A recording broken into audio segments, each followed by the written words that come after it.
Hello everyone, welcome back to my YouTube channel. तो आज मैं लाई आप सभी के लिए एक इम्पॉर्टेंट वीडियो यहाँ पे हम डिस्कस करने वाले हैं। आपका ये एग्ज़ाम आई थिंक सो 3 तारीख को है, आपको जैसे पता है 3 दिसंबर, और आज 23 है आई थिंक, डेट भी भूल गई मैं। ठीक है, तो ये आपका 3 तारीख को है, तो मैं सोच रही हूँ 2-3 पेपर हम सॉल्व कर लें ताकि आपको थोड़ी इजी हो। इससे पहले इंपॉर्टेंट क्वेश्चंस मैं आपको अपलोड कर चुकी हूँ, उसको करना ना भूलें। आई होप आप लोग पास हो जाएंगे अच्छे मार्क्स से। ठीक है, तो हम यहाँ पे करने वाले हैं जून 24 का पेपर डिस्कस। ठीक है, इसके अलावा मैंने शायद एक पेपर डिस्कस किया है, नहीं किया है तो मैं कराऊंगी आपका डिस्कस, और बहुत ही इजी वे में आपको सारे सॉल्यूशन यहाँ पे सॉल्यूशन के साथ में प्रोवाइड करा रही हूँ। ठीक है, आपको क्या करना है, पूरी वीडियो को देखना है अच्छे से और स्क्रॉल डाउन करके देख लेना। अगर आपको चाहिए ये पीडीएफ पेड है, बहुत ही सस्ती है, आपको आप इतना अफोर्ड कर सकते हैं। ठीक है, क्योंकि मैं बहुत मेहनत कर रही हूँ इसलिए मैंने पेड कर दी है पीडीएफ। तो अगर आपको चाहिए तो आप मेरे टेलीग्राम हैंडल पे मुझे मैसेज कर सकते हो @missmadigo170। ठीक है, 170 ओके करेंगे। आपको मेरी डीपी दिखेगी कोट पहन के, मतलब मिरर सेल्फी। ठीक है, इस तरीके से दिखेगी, तो आप लोग मुझे मैसेज कर सकते हैं डायरेक्ट। ठीक है, चलिए तो मिलते हैं हम, मिलते नहीं, अभी हम कर रहे हैं जून 24 का पेपर, और ये आपका पेपर है फर्स्ट ईयर का। तो जो बच्चे पहली बार दे रहे हैं और जिनका बैक आया वो दे रहे हैं, सबके लिए ही है ही, ये नहीं कोई स्पेसिफिक बच्चों के लिए नहीं, बिल्कुल सबके लिए है। तो पहली बार जो दे रहे हैं मैं उनको अच्छे से बताना चाहती हूँ कि पेपर आपका किस तरीके से होता है।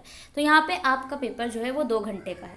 आपको एडमिट कार्ड में 3 घंटे का लिखा होता है। वो उस बात का लॉजिक तो मुझे आज तक समझ नहीं आया है बेसिकली, कि पेपर में आपको मान लो शाम का अगर आपका इवनिंग शिफ्ट है 2 से 5 तक होता है, लेकिन आपका सिर्फ 2 घंटे का पेपर। आई डोंट नो कि इसके पीछे क्या राज है, मुझे नहीं पता। ठीक है, मैक्सिमम मार्क्स आपके 50 नंबर है। जब आपको जो मार्कशीट मिलेगी, जो जहाँ से आपको मार्क्स दिखाए जाते हैं इग्नू के पोर्टल पे, वहाँ पे 50 में से होते हैं। उसके बाद डबल होके आपके ग्रेड कार्ड में लग जाते हैं। ठीक है, तो अगर आपके 50 में से 18 नंबर हैं तो आपके डबल होके 100 में से लगते हैं ग्रेड कार्ड में, तो आपके 38 हो जाते हैं। ठीक है, तो 38 होंगे ना, नहीं 36 होंगे। ठीक है, तो आपके इस तरीके से लगाए जाते हैं। तो देखिए, नोट में आपको पढ़ना है कि आंसर एनी 5 क्वेश्चंस का करना होता है पार्ट ए में, and 5 question from part B से करना होता है। यानी आपके टोटल 14 क्वेश्चंस होते हैं। ये 7 क्वेश्चंस आपके पार्ट ए में होते हैं, 7 क्वेश्चंस आपको पार्ट बी में होते हैं। ठीक है, तो उसमें से जो आपके 7 क्वेश्चन, उसमें से पार्ट ए में से आपको 5 करने हैं कोई।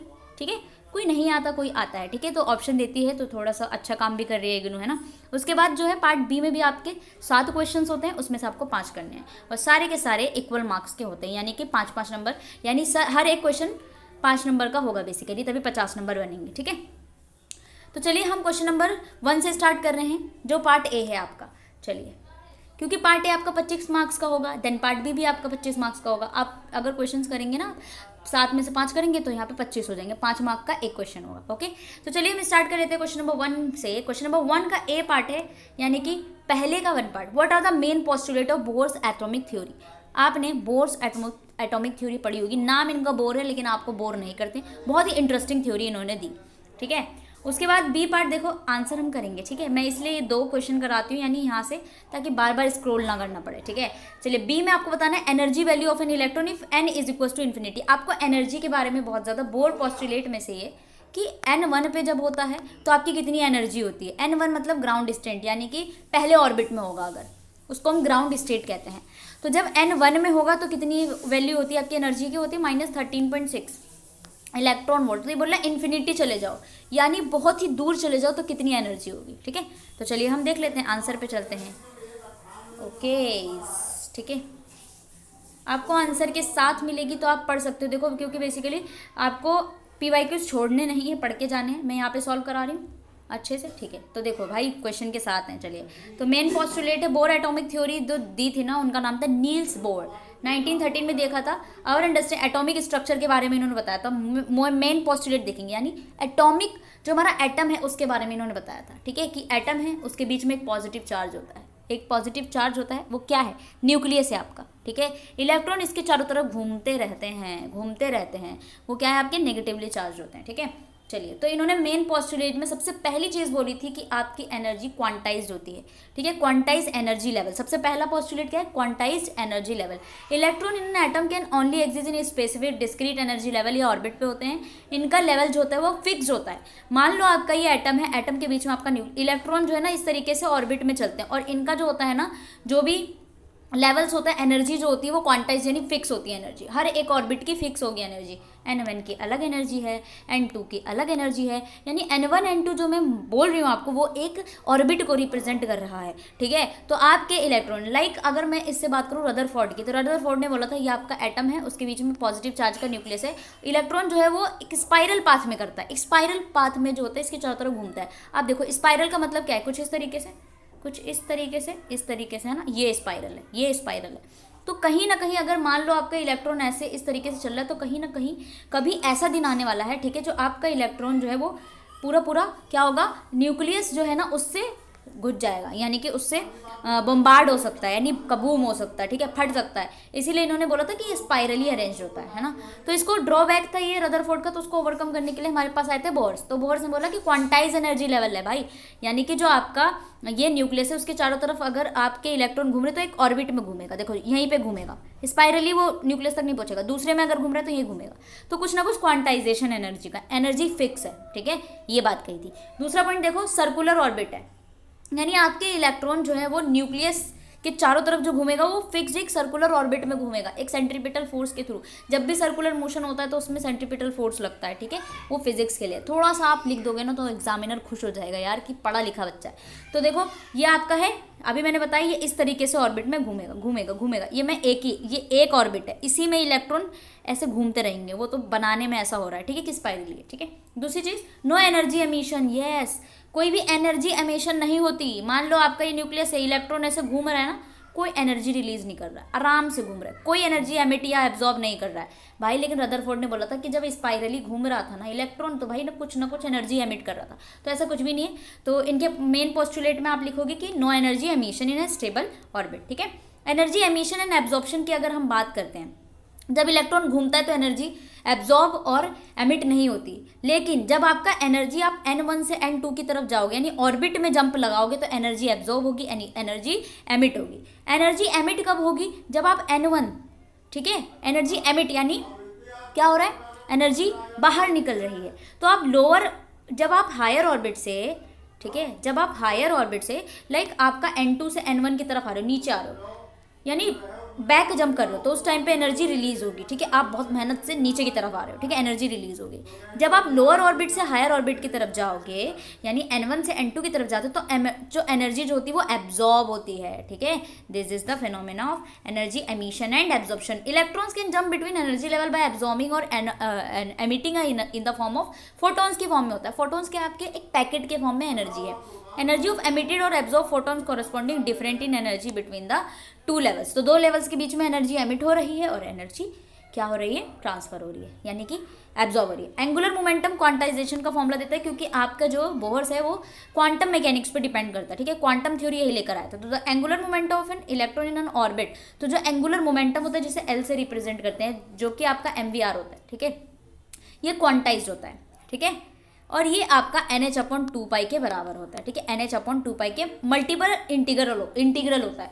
यानी बात कहूँ जो आपका एंगुलर मोमेंटम है ना यार, वो किसके बराबर होगा, NH/2π, और ये क्वांटाइज्ड है यानी फिक्स है। तो L की वैल्यू अगर आप लिख देते हो ना, बेसिकली अगर आप L की वैल्यू लिख देते हो, NH/2π के बराबर होती है multiple integral of this, H is Planck constant. तो L की वैल्यू अगर लिख दोगे ना, MVR is equal to NH/2π, इस तरीके से। बेसिकली आज मैंने फिजिक्स वालों को भी यही पढ़ाया है, क्योंकि उनका एटम्स चल रहा है, जो कि BPT की तैयारी कर रहे हैं, तो इसलिए थोड़ा सा मैंने आपको ये भी बता दिया, ठीक है। तो ये मेन पोस्टुलेट आप अच्छे से लिख देना और आपको मिल जाएगा। दूसरी चीज़, दूसरा इसका B पार्ट में था कि एनर्जी वैल्यू क्या होगी जब इलेक्ट्रॉन में n आपका इन्फिनिटी होगा। अब मैंने आपको बताया कि n की वैल्यू जब 1 होती है ना, बेसिकली तो होता है -13.6 इलेक्ट्रॉन वोल्ट, N1 में इतना है, N2 में दूसरा होता है, N3 में इतना होता है बेसिकली। तो देखो, if Bohr's at the energy of an electron nth orbit में है ना, तो फॉर्मूला ये होता है बेसिकली।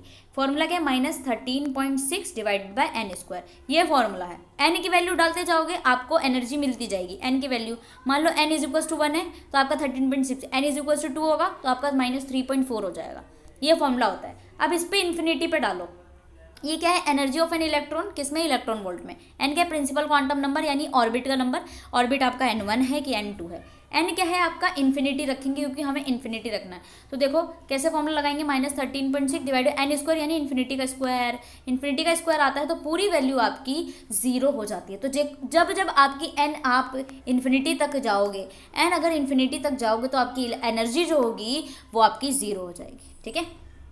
चलो तो ये इन्होंने बता दिया यार कि क्यों जीरो हो रही है। Basically the energy of an electron when n is equal to infinity zero होती है। ये रिप्रेजेंट कर रहा है कि एनर्जी जो है इलेक्ट्रॉन का कंप्लीटली एस्केप हो चुका है जब एटम बहुत दूर है न्यूक्लियस से। क्योंकि देखो न्यूक्लियस कहाँ पे पास होगा, जहाँ पे n1 ज़्यादा होगा वहाँ के पास होगा, न्यूक्लियस बहुत दूर है, तो एनर्जी भाई जीरो बिकम्स जीरो। ठीक है, क्वेश्चन नंबर 2 है। देखो क्वेश्चन नंबर 2 का ए पार्ट है जिसमें आपको हाइजेनबर्ग अनसर्टेनिटी प्रिंसिपल को स्ट्रेट करना है, यानी कि उसको डिराइव करना है। ठीक है, तो देखिए क्या होता है, हाइजेनबर्ग जो होते हैं, हाइजेनबर्ग्स प्रपोज, वर्नर हाइजेनबर्ग्स 1927 में इन्होंने, इनका नाम है basically, fundamental principle of quantum mechanics के बारे में इन्होंने बोला था। इन्होंने कहा it is state that it is impossible is often express mathematically as. इन्होंने बताया कि आपका ये होता है, इन्होंने मैथमेटिकल बोला था, इन्होंने बोला था चारों क्वांटम नंबर्स एक साथ नहीं आ सकते हैं।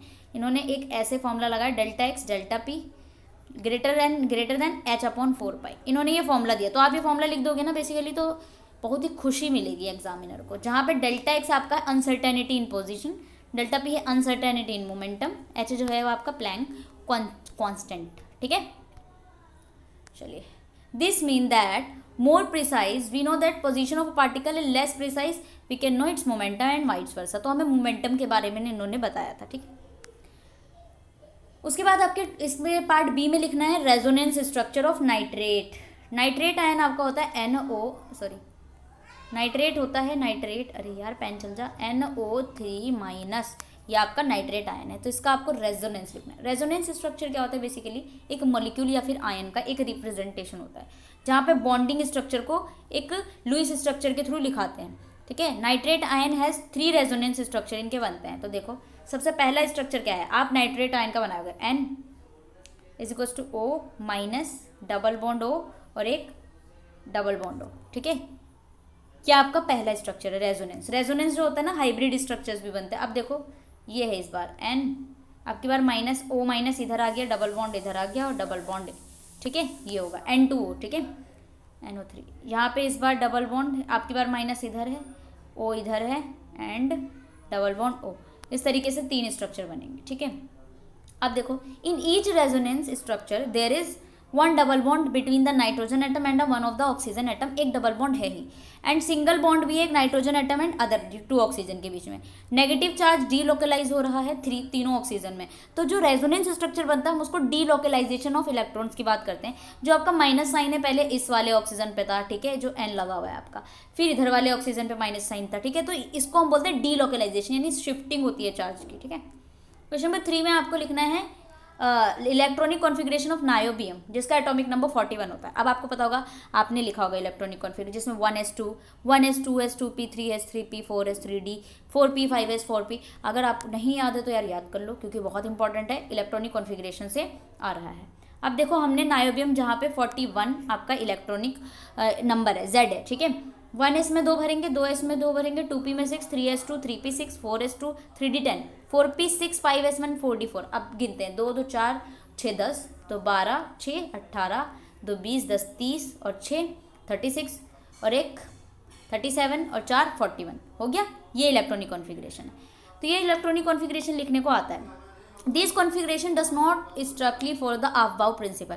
अबव प्रिंसिपल को फॉलो क्यों नहीं करना, अब हम देखेंगे। State that electron filled in orbitals of increasing energy. In case of niobium जो 5s ऑर्बिटल है ना, वो 4d ऑर्बिटल से पहले भर गया। ठीक है, even though that 4d orbital की एनर्जी लो होती है।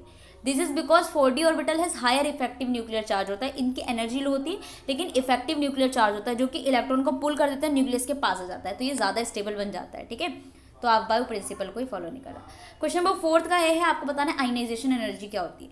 आयनाइजेशन एनर्जी आपको क्या होती है, इतने amount of energy required to remove an electron, यानी कितनी एनर्जी पड़ेगी हमको ज़रूर कि एक एटम से हम इलेक्ट्रॉन निकाल लें, कितने एनर्जी की ज़रूरत पड़े हमको कि हम एटम से उसके इलेक्ट्रॉन को निकाल लें। ठीक है, उसके गैसियस स्टेट में होना चाहिए। ठीक है, चलिए क्वेश्चन बी में क्या है, which one has lower energy, oxygen और नाइट्रोजन। आपको बताना है आयनाइजेशन एनर्जी किसकी ज़्यादा। अब देखो आपको पता होगा कि नाइट्रोजन ऑक्सीजन, अगर हम बात करें आपकी पीरियोडिक टेबल की, तो hydrogen helium lithium beryllium boron carbon nitrogen oxygen, nitrogen then oxygen. अगर हम लेफ्ट टू राइट जाते हैं तो आयनाइजेशन एनर्जी इंक्रीज होती है। ठीक है, क्या होती है, इंक्रीज होती है। तो अगर मैं इधर से इधर जाऊंगी तो देखो नाइट्रोजन पहले है, ऑक्सीजन ज़्यादा, तो ऑक्सीजन की जो आयनाइजेशन एनर्जी है वो ज़्यादा होगी। ठीक है, और इसकी जो है वो लो होगी। अब हमें बताना क्या है, लो बताना है। और एनर्जी की बात करते हैं। Nitrogen has lower ionization energy oxygen, this is because nitrogen जो होता है वो हाफ फिल्ड होता है, 2p ऑर्बिटल होता है। अगर हम बात करें किसमें, इलेक्ट्रॉनिक कॉन्फिगरेशन की, तो 2p ऑर्बिटल कॉन्फिगरेशन आता है जिसको मोर स्टेबल बना देता है। तो removing on electron from half filled orbitals more energy than removing electron from partially filled orbital. Oxygen दूसरी तरफ क्या है, पार्शियली फिल्ड 2p ऑर्बिटल्स होता है, तो इसके इलेक्ट्रॉन को निकालना ईजी होता है एज कम्पेयर टू नाइट्रोजन। ठीक है, चलिए फिफ्थ क्वेश्चन में आपको बताना है लुईस स्ट्रक्चर CO2 का। लुईस स्ट्रक्चर आप कैसे लिखते हो वो हम देखेंगे। सबसे पहले total number of valence electron count करो कार्बन डाइऑक्साइड में। ठीक है, total number of valence, carbon के पास 4 वैलेंसी होती है आपको पता है। ठीक है, एंड ईच ऑक्सीजन है 6 वैलेंसी, और ऑक्सीजन के पास कितनी वैलेंसी होती है, 4 वैलेंसी। ठीक है, 6 होती है। अगर मैं टोटल बात करूं तो 4 जो है कार्बन का है हमारे पास कार्बन डाइऑक्साइड, यानी अगर एक के पास 6 है तो 2 के पास 6 + 6 हो जाएगा, तो हमारे पास टोटल कितने आएंगे, 16 आएंगे। ठीक है, हो गया। अब एटम को अरेंज करना है, तो place the carbon atom in the centre, हमको सेंटर में कार्बन एटम बताना है, and 2 oxygen atom on either side, इधर इधर आपको ऑक्सीजन लगा देना है। ठीक है, अरेंज करना है। उसके बाद connect atom with single bond, हमने सिंगल बॉन्ड से लगा दिया ना, इस तरीके से connect each oxygen atom with the carbon atom single bond, this uses 4 electron leaving 12 electron. तो आपके इस तरीके से बनाएंगे। फिर क्या होगा, रिमेनिंग इलेक्ट्रॉन जो बचे होंगे, place the 12 electron as lone pairs on the oxygen, के बीच में आप लोन पेयर्स लगाओगे जो आपके 12 बचे हुए हैं। ठीक है, यानी 6 12 होंगे ना, मान लो ये कार्बन है ये ऑक्सीजन है, अब ये लोन पेयर है 1 2 3 4 5 6, 1 2 3 4 5 6, अब 12 हो गए total. To complete their octet each oxygen atom will have 3 lone pairs होंगे। आप देखो 3 लोन पेयर है ना ऑक्सीजन के पास, पेयर में है तो 3 है, और जो अलग अलग है वो 6 है electrons. And carbon atom will have no long pairs. ठीक है, और कार्बन के पास कोई लोन पेयर नहीं होता। आप देखो ऑक्टेट से सेटिस्फाई करो, each oxygen atom has 8 electron, हर एक ऑक्सीजन एटम के पास 1 इलेक्ट्रॉन होना चाहिए। 2 in the bond and 6 in loan pair. ठीक है, and the carbon atom has 8 electron, 4 in bonds, दस ऑक्टेट रूल सेटिस्फाई। अब देखो इस तरीके से होता है बेसिकली, है ना, डबल बॉन्ड होती है। तो अब देखो ये है ये है ये है ये है, अब ये इलेक्ट्रॉन यानी जो सिंगल बॉन्ड है, बेसिकली सिंगल बॉन्ड है उसके पास एक बॉन्ड के पास 2 इलेक्ट्रॉन होते हैं, तो ये मतलब सिंगल बॉन्ड है। यहाँ पे थोड़ा सा रिमूव करेंगे। ठीक है, तो यानी सिंगल बॉन्ड है 2 इलेक्ट्रॉन, तो ये ऑक्टेट कंप्लीट। इसका भी 3 तो लोन पेयर है यानी 6 इलेक्ट्रॉन हो गए, और एक सिंगल बॉन्ड है यानी 2 इलेक्ट्रॉन होंगे, एक बॉन्ड में 2 इलेक्ट्रॉन होते हैं। ठीक है, तो इस तरीके से कंप्लीट हो जाएगा। Okay, so this is your, आप बना लेना। ठीक है, इस तरीके से आप बना लेना, दिस एंड ऑक्सीजन। ठीक है, इस तरीके से आप लोग बना लीजिएगा। नेक्स्ट चलते हैं क्वेश्चन नंबर 6 पे। देखो क्वांटम नंबर्स बताने आपको, जो different types of quantum numbers हैं और उसकी सिग्निफिकेंस क्या है बेसिकली। तो आपने जैसे क्वांटम नंबर्स पढ़ा था, क्वांटम नंबर जैसे पढ़ा था ना, 4 टाइप के थे आपके। Describe properties of electron in atom, सबसे पहला था प्रिंसिपल क्वांटम नंबर। मैंने इंपॉर्टेंट क्वेश्चन में भी ये क्वेश्चन दिया, तो जिसने वो देखी है तो यहाँ से समझ सकते हो। प्रिंसिपल क्वांटम नंबर को हम स्मॉल n से रिप्रेजेंट करते हैं। ये एनर्जी लेवल को बताता है, इलेक्ट्रॉन की एनर्जी लेवल का है।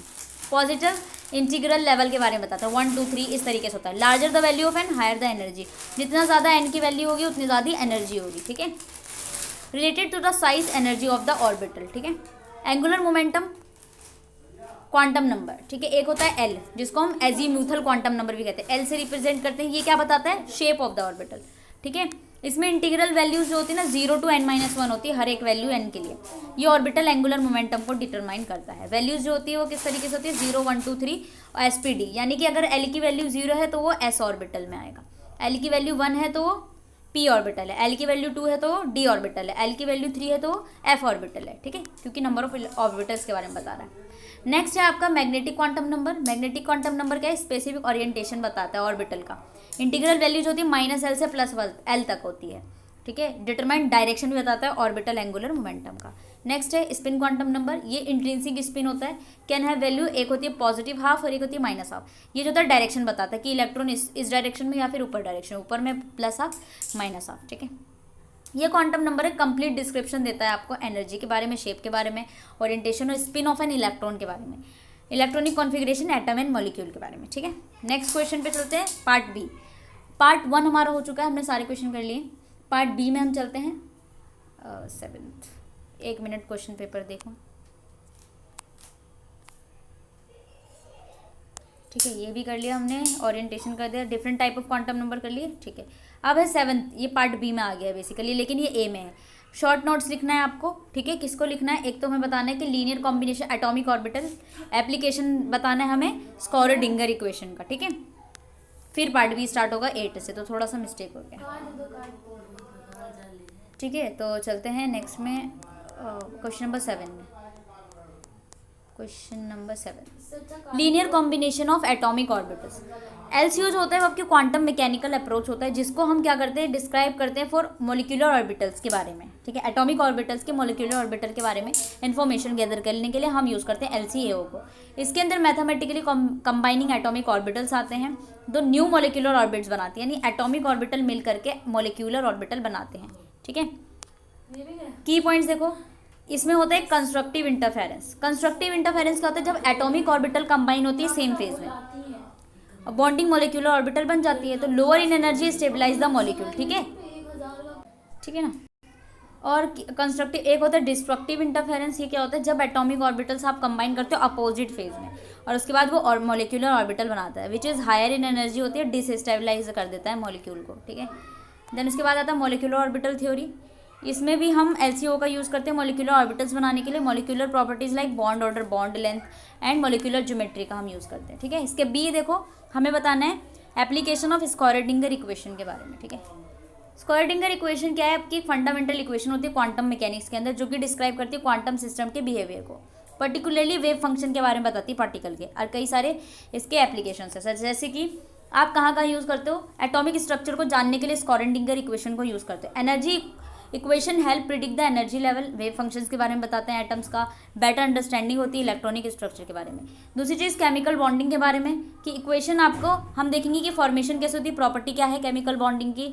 ठीक है, बॉन्ड लेंथ कैसे बनता है, बॉन्ड एनर्जी, मॉलिक्यूलर शेप किस तरीके से। स्पेक्ट्रोस्कोपी में भी यूज़ करते हैं ये इक्वेशन जो होता है वो स्पेक्ट्रोस्कोपिक डेटा के यूज़ होते हैं।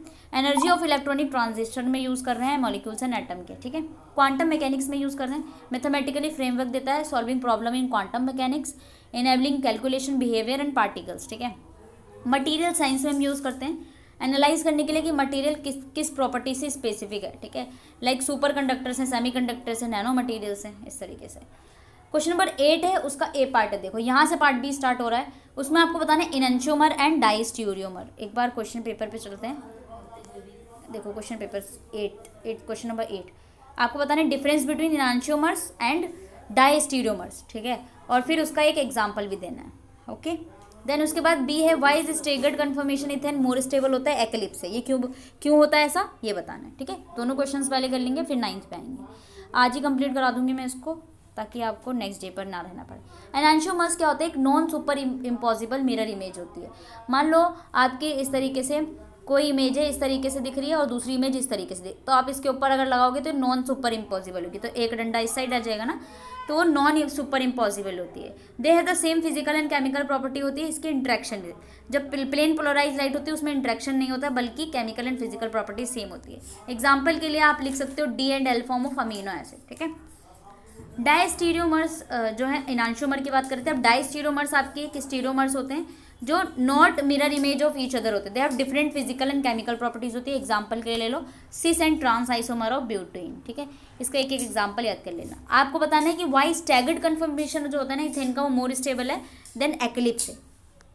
तो स्टैगर्ड कन्फर्मेशन में क्या होता है, इथेन हाइड्रोजन एटम जो होते हैं एडजेसेंट कार्बन एटम्स पे लगे होते हैं और दूर दूर होते हैं। ठीक है, मिनिमाइज रिपल्सिव फोर्स को मिनिमाइज करते हैं, यानी रिपल्शन जो है वो मिनिमाइज हो रहा है क्योंकि दूर दूर लगे हुए हैं। जितने पास आएंगे सेम साइज सेम चार्ज के वो रिपल्शन करेंगे। तो ये रिपल्सिव फोर्स को मिनिमाइज करने के लिए दूर दूर लगे होते हैं दोनों के दोनों कार्बन एटम्स, वो भी एडजेसेंट पे, जिससे क्या होता है लोअर एनर्जी स्टेट और स्टेबिलिटी इंक्रीज हो जाती है। एक्लिप्स में क्या होता है, जो हाइड्रोजन एटम होते हैं एडजेसेंट कार्बन वो क्लोजर होते हैं एक साथ में, जिन पर रिपल्सिव फोर्स बहुत ज़्यादा लग जाता है, जिसको टॉर्जनल स्ट्रैंड कहते हैं। ठीक है, इससे क्या होता है हायर एनर्जी स्टेट हो जाती है, लेकिन स्टेबिलिटी डिक्रीज हो जाती है एज कम्पेयर टू स्टैगर्ड से। ठीक है, बस यही है, ये बस इसमें यही दे रखा है। 9 में बताना है आपको rule for assigning R S and S configuration. अब हम चलते हैं बेसिकली क्वेश्चन पेपर पे। ठीक है, चलो सो यहाँ पे क्वेश्चन नंबर 9 पे चलना है हमको। ये देखो व्हाट आर द रूल्स, आपको रूल्स बतानी है बेसिकली। असाइनिंग आर और एस कॉन्फिगरेशन क्या है, असाइन आर और एस कॉन्फिगरेशन, इस मॉलिक्यूल में बताना है आर कॉन्फिगरेशन और एस कॉन्फिगरेशन। ठीक है, अब हम चल रहे हैं आंसर पे, क्वेश्चन नंबर 9। ठीक है, क्वेश्चन नंबर 9 ये रहा। रूल्स क्या है, the Cahn Ingold Prelog priority rules are use for, ये जो रूल है ना, इसको हम Cahn Ingold Prelog priority rule भी कहते हैं। इसको हम यूज़ करते हैं आर और एस कॉन्फ़िगरेशन में, जो कि कायरल सेंटर्स में हम देखते हैं। द स्टेप, सबसे पहले प्रायोरिटी असाइन करो। Assign priority to the 4 groups attach to the chiral center. Chiral center होना चाहिए, यानी कि जो आपका सेंटर में जो भी चीज़ हो उसके चारों जो ग्रुप्स हो वो अलग अलग हो, ठीक है, उसको हम कायरल सेंटर कहते हैं बेसिकली। तो उसमें क्या है, सबसे पहले प्रायोरिटी यूज़ करना है। आपके जो कायरल सेंटर के चारों तरफ लगे हुए हैं, हायर एटॉमिक नंबर होता है तो हायर प्रायोरिटी होगी, जितना ज़्यादा एटॉमिक नंबर है उतना ज़्यादा प्रायोरिटी होगी। उसके बाद ओरिएंटेशन देखोगे, orient the molecules to the lowest priority group points away from you. तो आपको ओरिएंटेशन लगाने की, जो लोएस्ट प्रायोरिटी वाले ना उसको दूर लगाओ।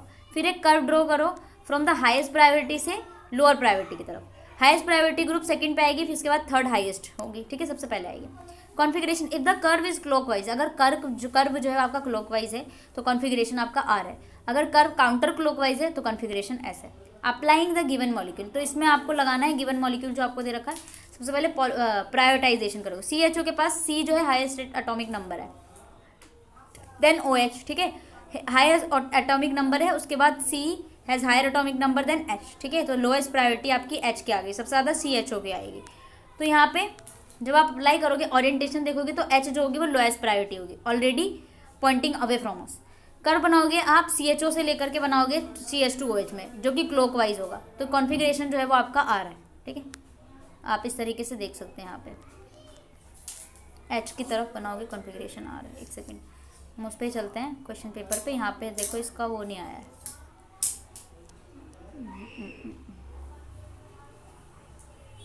देखो ये वाला हम स्टार्ट करेंगे, इस तरीके से बनाएंगे। तो ये देखो, ये क्लॉकवाइज है, ठीक है, ऐसे बनता तो एंटी क्लॉकवाइज है, तो ये क्लॉकवाइज है इसीलिए ये आर है, ठीक है। हम CHO से स्टार्ट कर रहे हैं, इस तरीके से बनाएंगे, ठीक है, इस तरीके से, है ना। तो इस तरीके से ये आर कॉन्फ़िगरेशन है clockwise. Okay, next question number 9 हो गया, 10th पे चल रहा है। क्वेश्चन नंबर 10 देखो क्या कह रहा है, वो डिफरेंस बिटवीन बेसिसिटी क्या है और न्यूक्लियोफिलिसिटी क्या है, with the help of an example के थ्रू एक्सप्लेन करना है, ठीक है। क्वेश्चन नंबर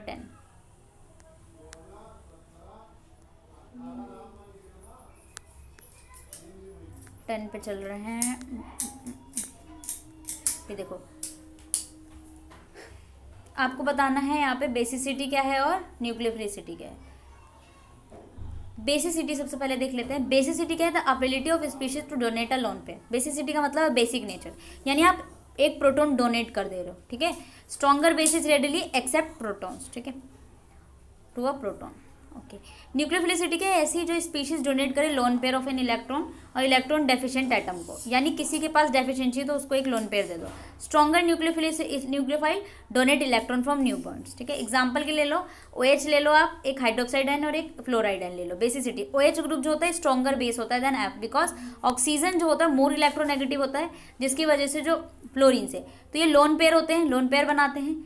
उसके बाद आता है, ठीक है, लोन पेयर बना लेते हैं, ये दोबारा आ गया है basically, to form lone pair, ठीक है।